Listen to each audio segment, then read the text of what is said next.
I get asked this a lot, and I tell people the absolute truth, and some believe it, some don't. I had no inspiration to write The Last Unicorn. I'll say it was desperation.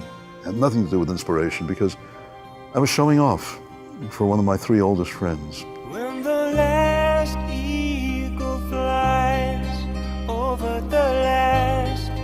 This one was always the painter, the same way I was always the writer. We were growing up across the street from each other. And we decided that we'd spend the summer of 1962 in a cabin in the Berkshires with him painting and me working on something. I'd published one book, and I had another one graciously turned down, but I still owed a publisher a book. He'd go out every day in his motor scooter with a packed lunch and not get home till evening, always with more paint on the canvas. It was a huge landscape. And I literally just wanted to show him something to indicate that I was working too. If he had paint on the canvas, I was going to have pages. Made a couple of false starts, and then somehow came up with one line. The unicorn lived in a lilac wood, and she lived all alone. Now what? By the time Phil got home from painting, I had about a page and a half done. And that's the way we worked all summer. At the end of the summer, I had about 85 pages, most of which I threw out, eventually. And Phil told me some years ago I hated that landscape. I would have quit in a week, but you were back at the cabin writing this book. That's the way things happen more than not. Misunderstanding, showing off. Shortly after that, or fairly shortly after it, I married a woman with 3 children. I was 24 years old. I'd never had to feed people in my life. And the only way I knew to do that was to write. It gave me an excuse to drop The Last Unicorn and start doing any nonfiction work I could sell. I couldn't afford to turn anything down. And that was the year or two when I became a professional, because I had to.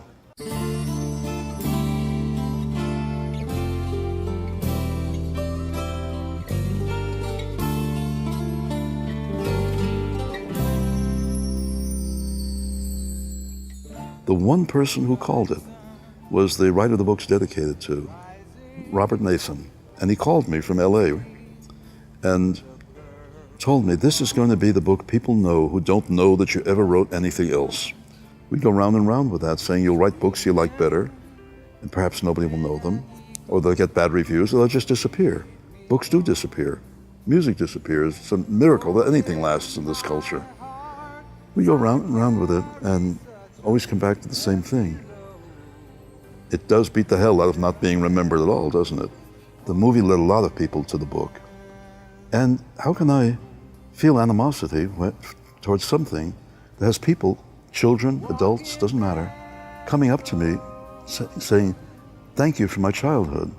Most of us, artists, writers, musicians, can never really be sure if we ever affected a single person's life. And I'm grateful that people come up and tell me that I did make some kind of difference. There's a serious move to make a Broadway musical out of it. And people involved include the actor Josh Duhamel and his wife Fergie, and an agent, producer, Lauren Sands, who's an old friend and knows everything about this business. I also know how long the process that's going to be.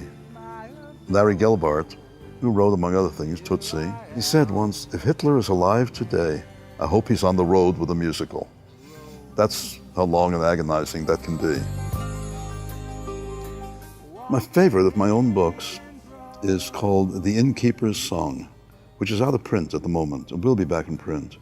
There are 2 young guys who know the business trying very hard to make a television series a la Game of Thrones out of it. I do not think about that because I can't afford to hold my breath. I'd love that to happen. And people have been trying to film my first novel, A Fine and Private Place, since it came out in 1960. All kinds of people have messed with it, one way and another. I'd like to think that sooner or later that'll happen.